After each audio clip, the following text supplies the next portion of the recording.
The Great War, the total history of World War I. In the early summer of 1914, Europe was a continent of empires, a glittering facade of civilization that masked a deep and volatile rot. For decades, the great powers, Great Britain, France, Germany, Austria, Hungary, and Russia, had been locked in a high-stakes game of imperial chess. They built massive armies, forged secret alliances, and competed for colonies across the globe. By June, the continent was a powder keg, and all it required was a single spark to ignite a conflagration that would consume the world. That spark was struck at 11:15 a.m. on June 28, 1914, in the Bosnian capital of Sarajevo. Archduke Franz Ferdinand, the heir presumptive to the Austro-Hungarian throne, and his wife Sophie were traveling in an open-topped car. They were there for a military inspection, a display of imperial power in a region simmering with Serbian nationalist resentment.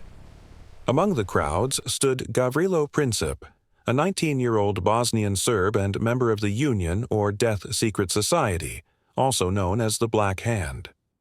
As the motorcade slowed, Princip stepped forward and fired 2 shots. The Archduke and the Duchess were killed instantly. The assassination provided the Austro-Hungarian leadership, specifically Chief of General Staff Franz Conrad von Hötzendorf and Foreign Minister Leopold von Berchtold, with the perfect excuse to humiliate Serbia and solidify their influence in the Balkans.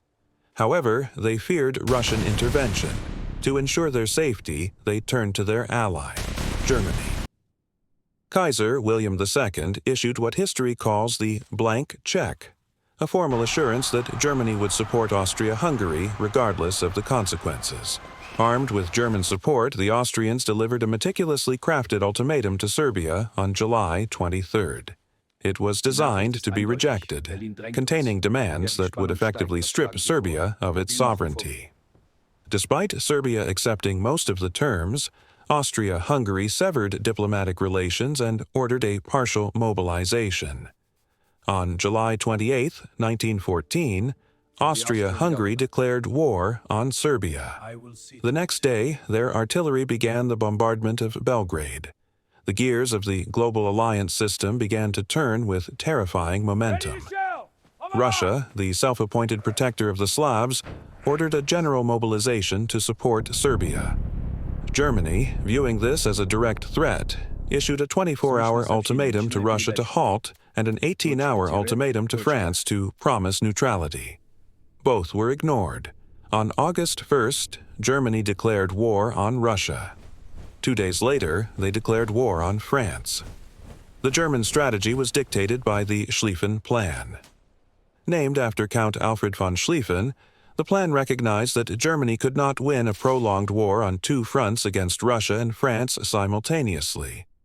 Since Russia would take an estimated 6 weeks to mobilize its vast forces, Germany planned a lightning strike to the west. They would bypass the heavily fortified French border by sweeping through the neutral territory of Belgium. This massive wheeling movement was intended to encircle the French army, capture Paris within weeks, and force a total surrender before shifting all forces east to crush Russia. On the night of August 3rd to 4th, German forces invaded Belgium. This violation of Belgian neutrality forced Great Britain, which was committed to defending the small nation, to declare war on Germany. Within a week, the great powers were at war, followed by their global empires. As millions of men marched to the front, the initial euphoria was immense. Civilians cheered, and soldiers believed they would be home before the leaves fall. But the reality of modern industrial warfare was about to shatter these illusions. The French High Command, led by General Joseph Joffre, placed their faith in Plan 17, a doctrine of the offensive at all costs. They launched headlong bayonet charges against German positions in Lorraine.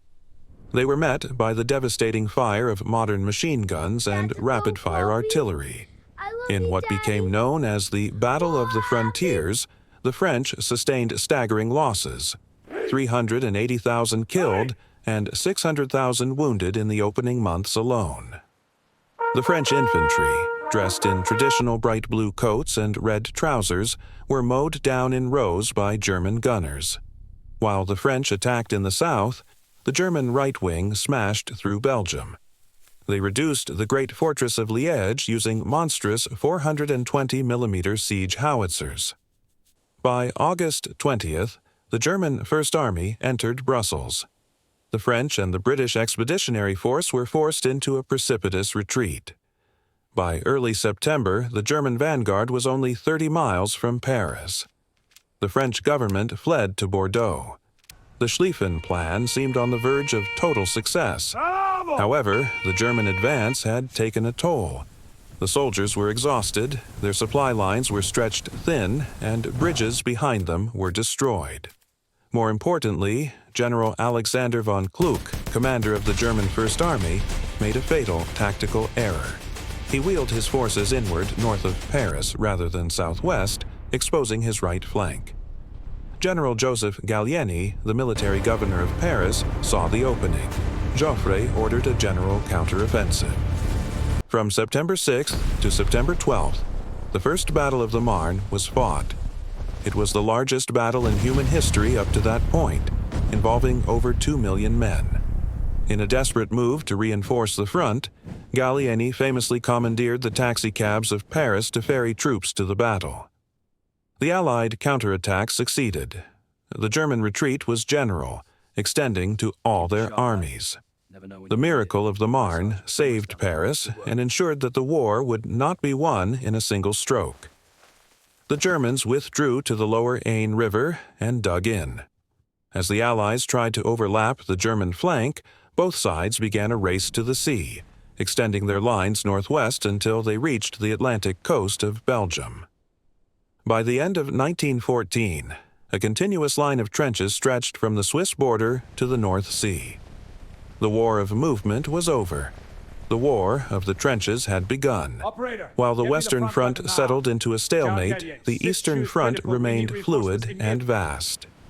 Under pressure from France to relieve the weight in the West, Russia launched a premature invasion of East Prussia.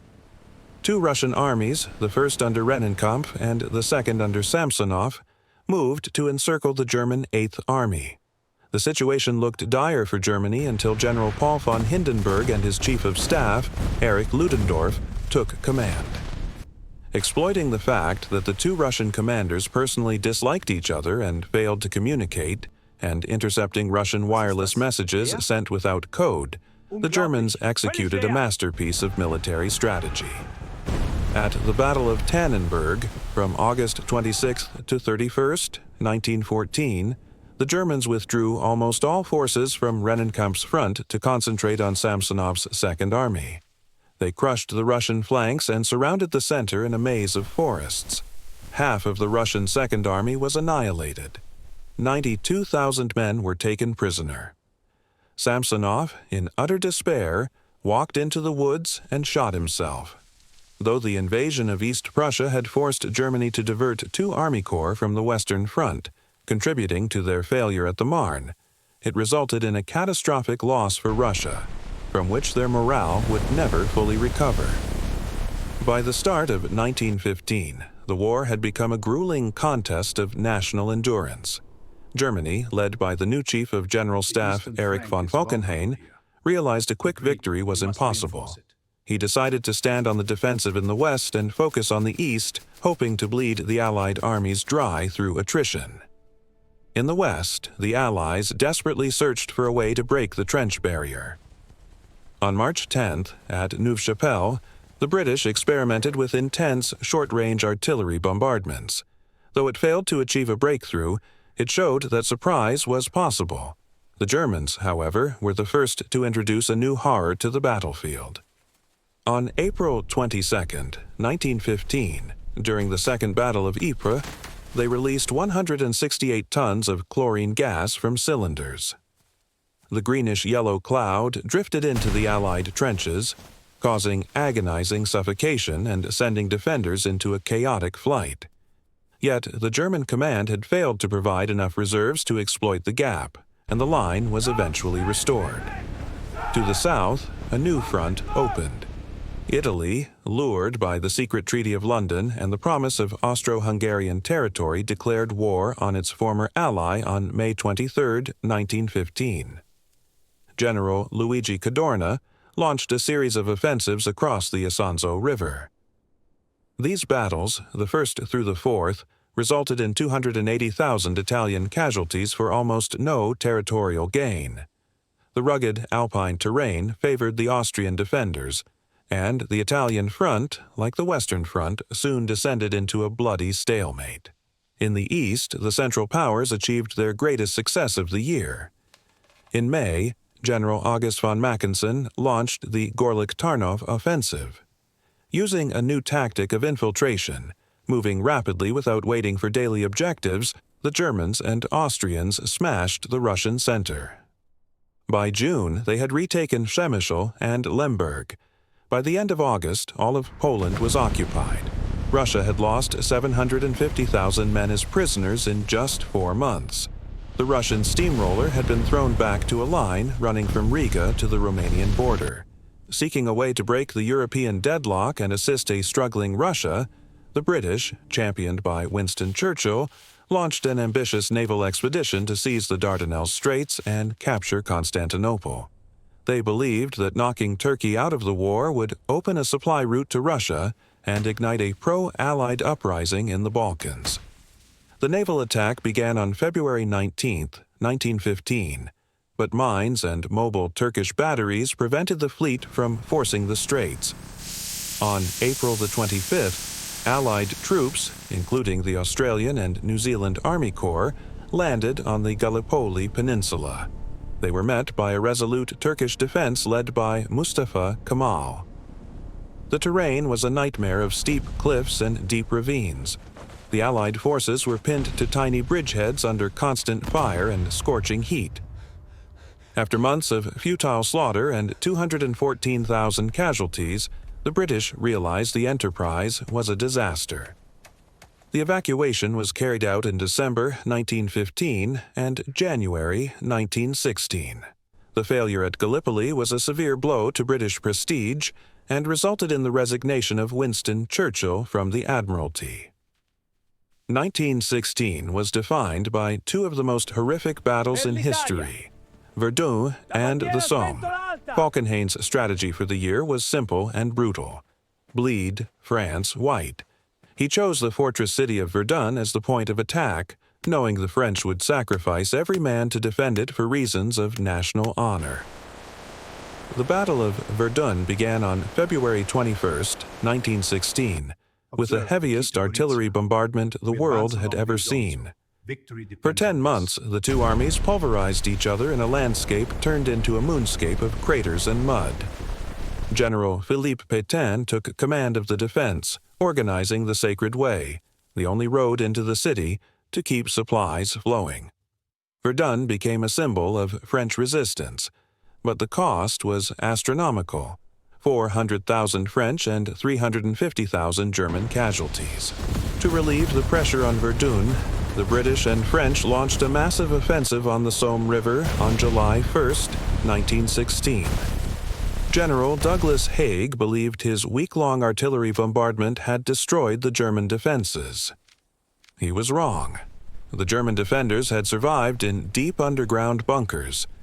As the British infantry climbed out of their trenches and walked forward in neat lines, carrying 66 pounds of gear, they were cut down by German machine guns. In a single day, the British Army suffered 57,470 casualties, the heaviest loss in its history. The Battle of the Somme dragged on for 4 months, gaining only a few miles of ground.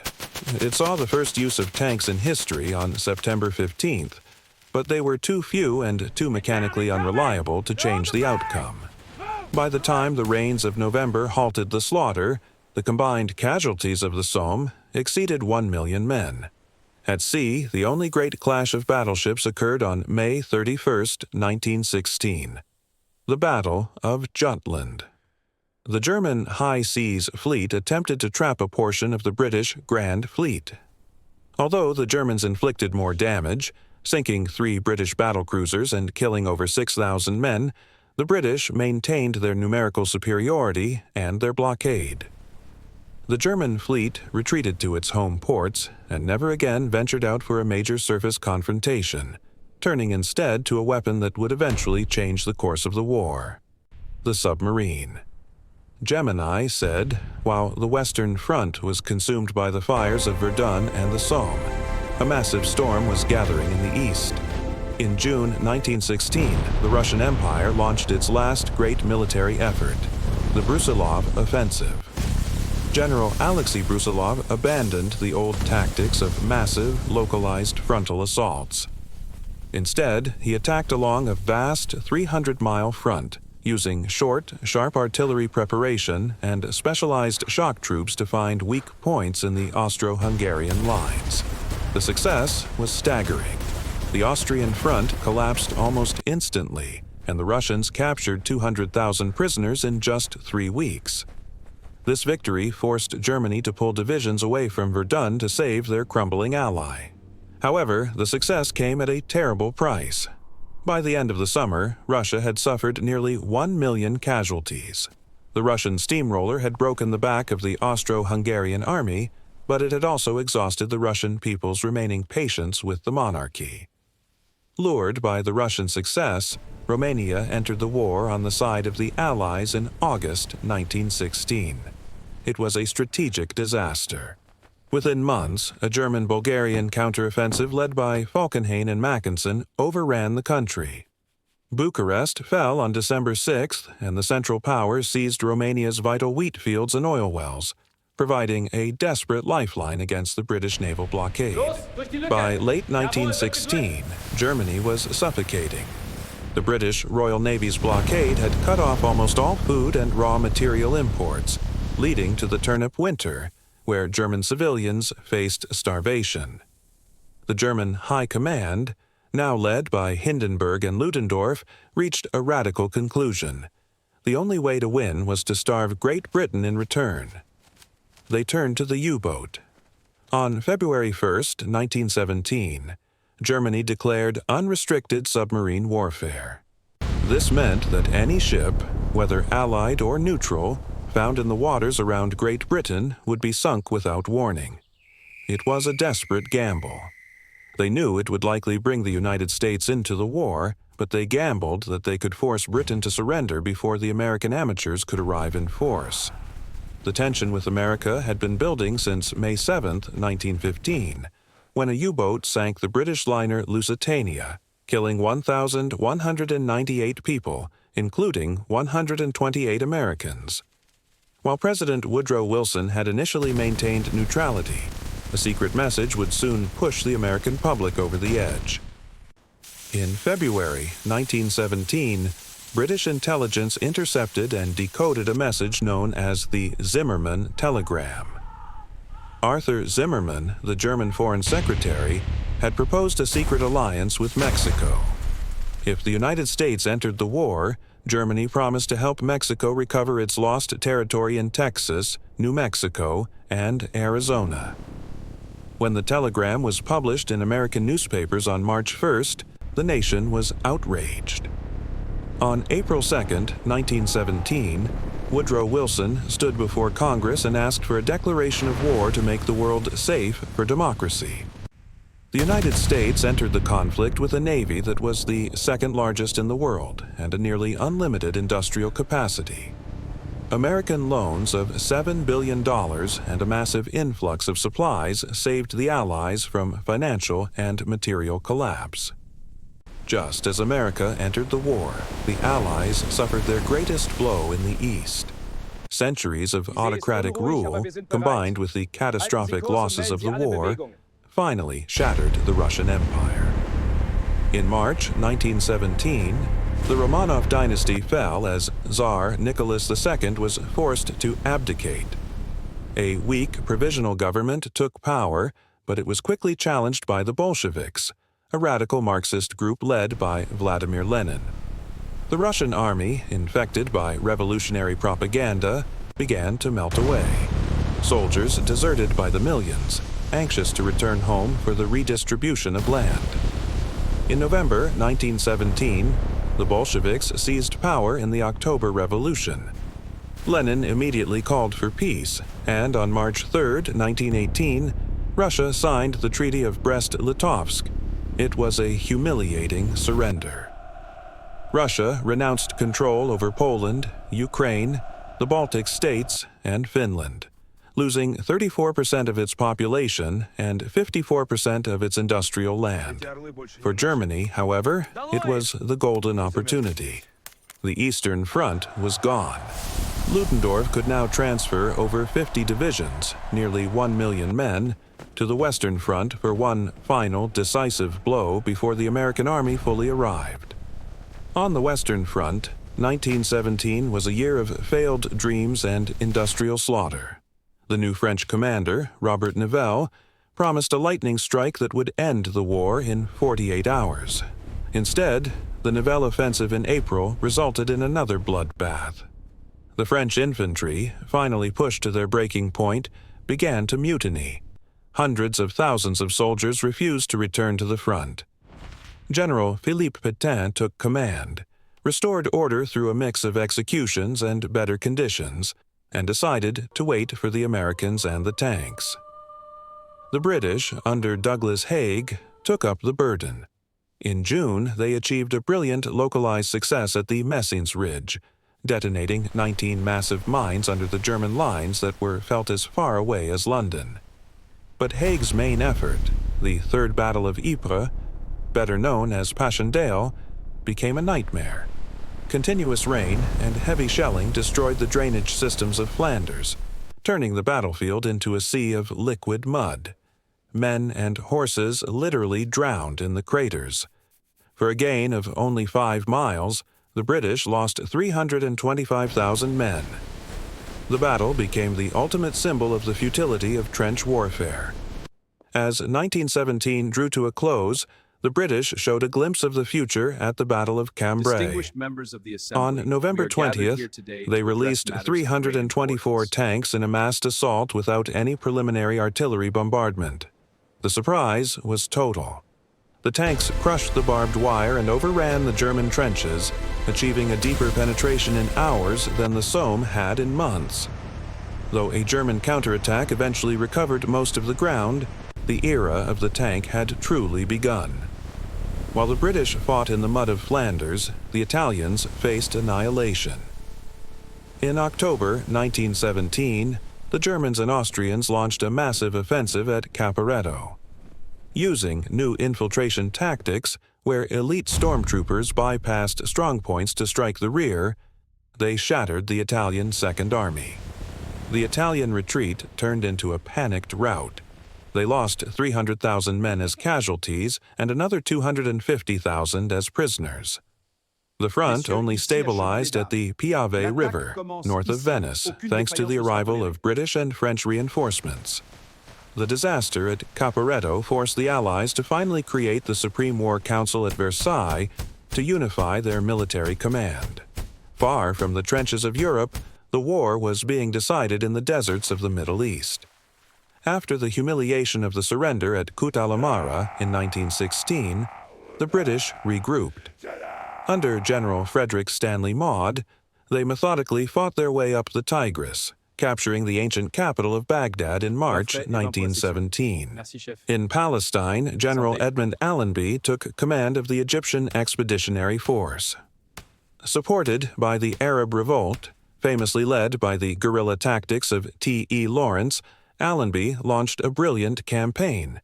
He deceived the Turks at Gaza and struck at Beersheba. On December 9, 1917, Allenby entered Jerusalem on foot, a symbolic victory that resonated across the Christian and Muslim worlds.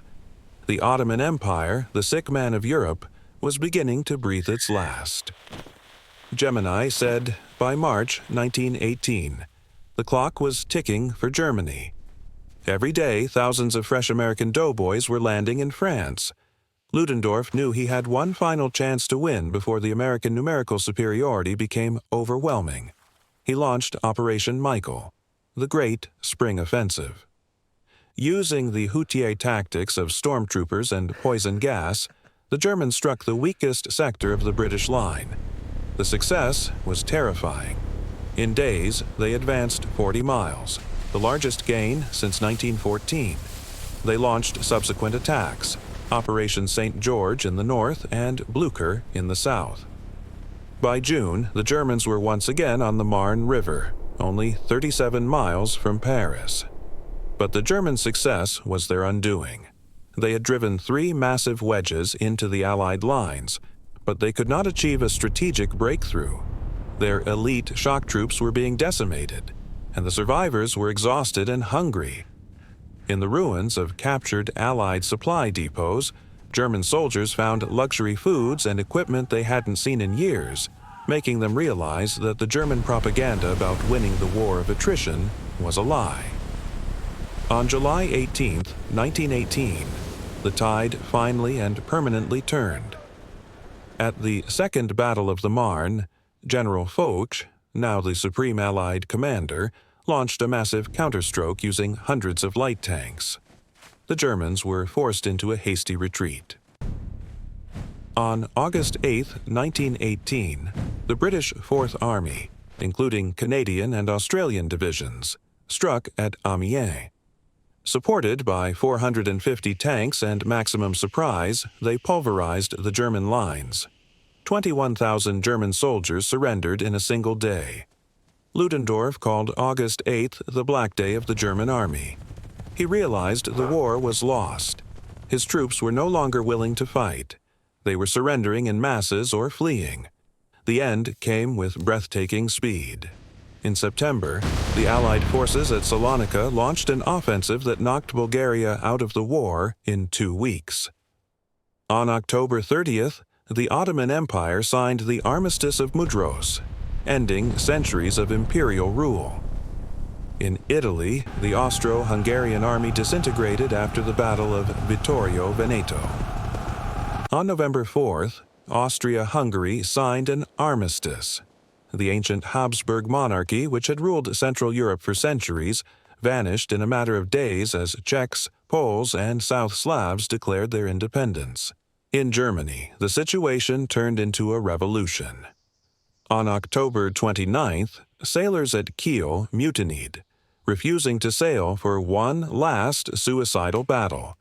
The uprising spread to the cities.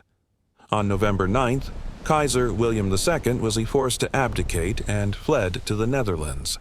A republic was proclaimed in Berlin. A German delegation led by Matthias Erzberger met Marshal Foch in a railway carriage in the forest of Compiègne. The terms were harsh. Germany had to evacuate all occupied territory, surrender its fleet, and hand over massive quantities of war material.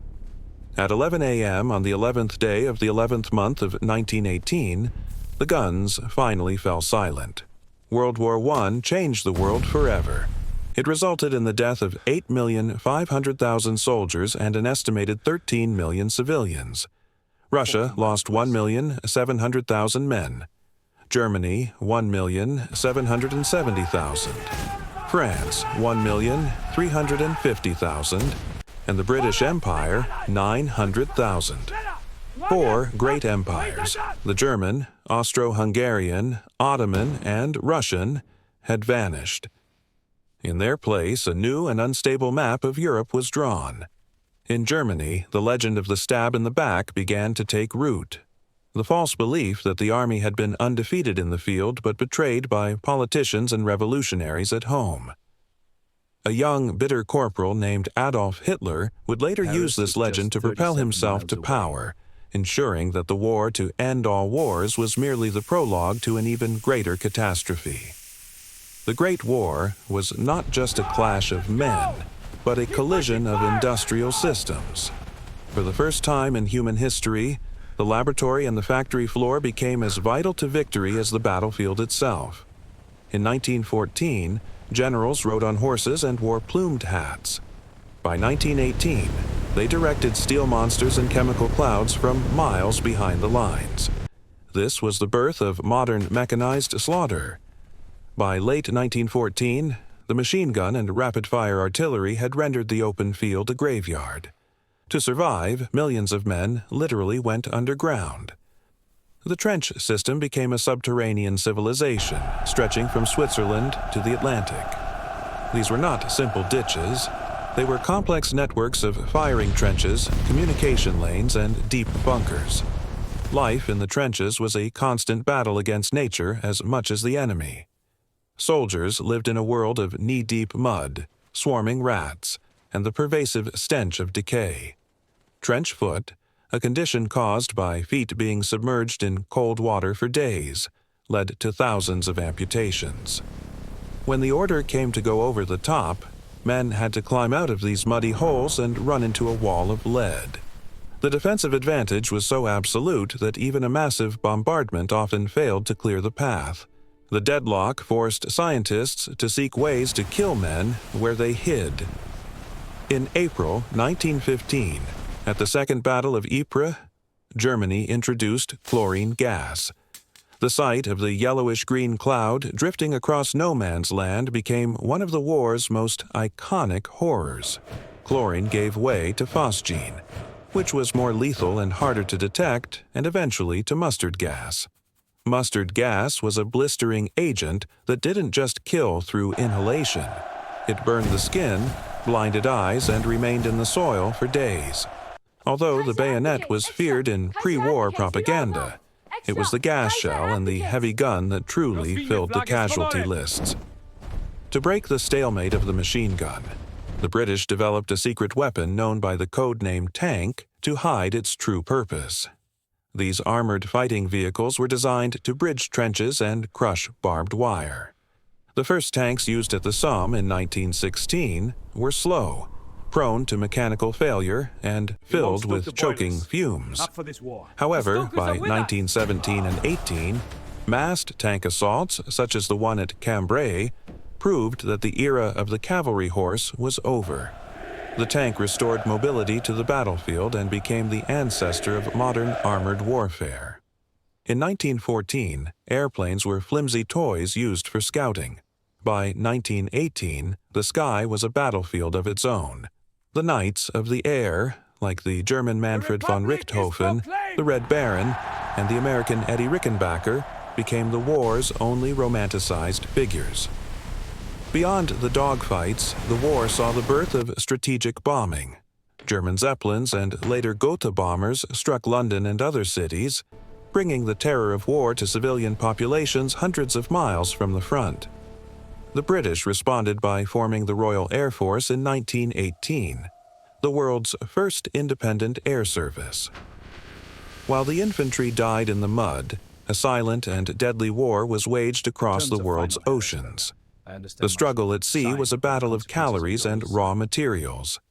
Great Britain's strategy relied on the Royal Navy to impose a total blockade, starving Germany of food and the nitrates needed for explosives. For years, the world waited for the climax of the oceans, a massive battle between the British Grand Fleet and the German High Seas Fleet. It finally happened on May 31st, 1916, off the coast of Denmark, the Battle of Jutland. Over 250 ships and 100,000 men were involved. The British Admiral John Jellicoe managed to cross the T of the German fleet twice, putting his battleships in a position to bring all their broadsides to bear on the approaching Germans. It was a moment of unparalleled risk for Germany. However, through brilliant seamanship and the 180-degree turn maneuver, German Admiral Reinhard Scheer extricated his fleet from the trap. Although the Germans sank more ships and killed more men, Jutland was a strategic victory for Britain. The German fleet retreated to its ports and never again challenged the British surface blockade. Defeated on the surface, Germany turned to the submarine, or U-boat. This was a war of statistics. Germany calculated that if they could sink 600,000 tons of Allied shipping per month, Great Britain would be forced to sue for peace within 5 months. In April 1917, they nearly succeeded, sinking a staggering 852,000 tons. 1 in 4 ships leaving British ports was destined for the bottom of the sea. The Allies finally countered this threat with the convoy system.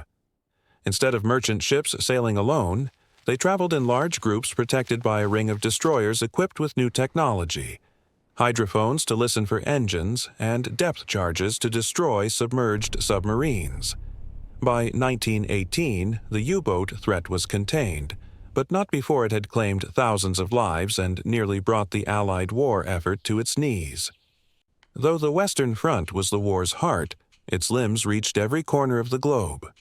From the jungles of Africa to the mountains of the Caucasus, no region was untouched. In the east, the Ottoman Empire and Russia fought a brutal campaign in the Caucasus Mountains. In the winter of 1914-15, the Turks suffered a catastrophic defeat at Sarıkamış, losing 75,000 men to the cold and the Russian army. Amidst this chaos, the Turkish government, fearing Armenian collaboration with Russia, began a systematic deportation of the Armenian population in 1915. This resulted in massacres and deaths on a vast scale, with estimates ranging from 600,000 to 1,500,000 lives lost, a tragedy that remains a point of deep historical pain and controversy.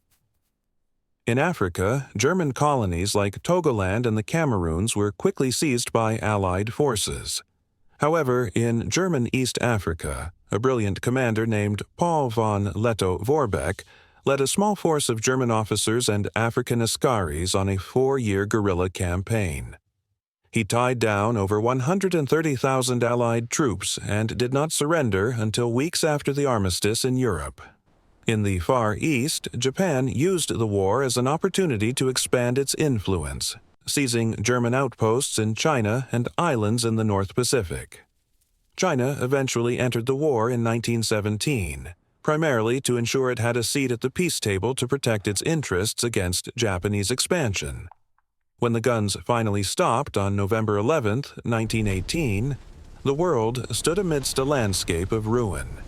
The human cost was so great that it became known as the Lost Generation. Gentlemen, please. The statistics of the Great War are a haunting record of industrial-scale death. Russia mobilized 12 million forces, 1,700,000 killed. Total casualties, 9,150,000, 76% of their force. Germany mobilized 11 million forces, 1,773,700 killed. Total casualties, 7,142,558.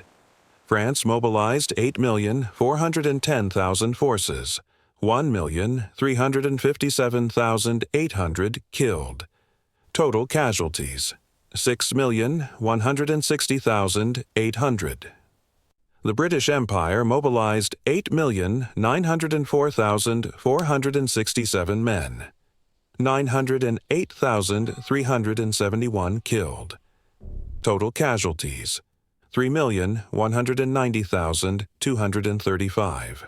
Austria-Hungary mobilized 7,800,000 troops, 1,200,000 killed. Total casualties, 7,020,000, a staggering 90% casualty rate. The United States mobilized 4,355,000 forces, 116,516 killed.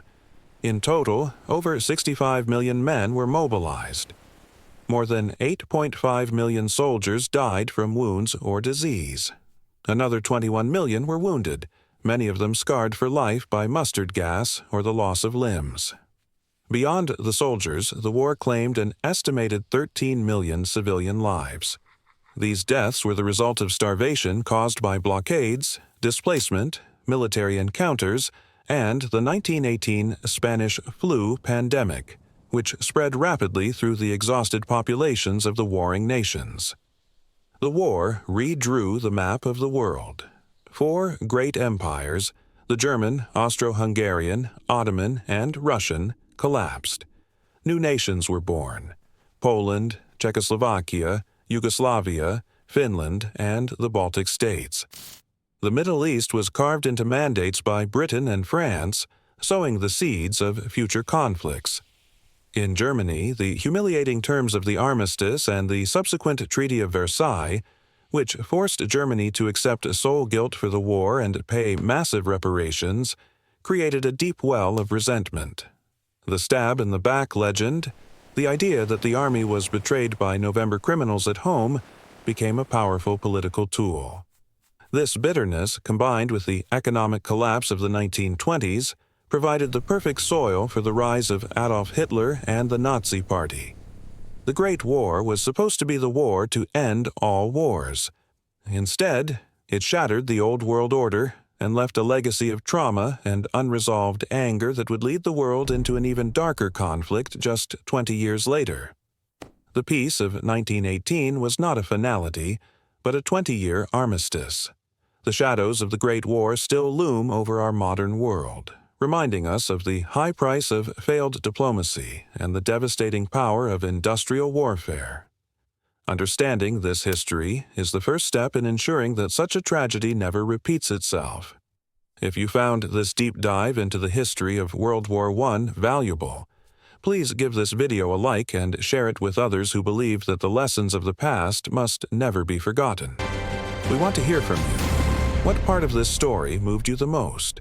Or perhaps you have a family story passed down from those who lived through these turbulent years. Share your thoughts and stories in the comments below.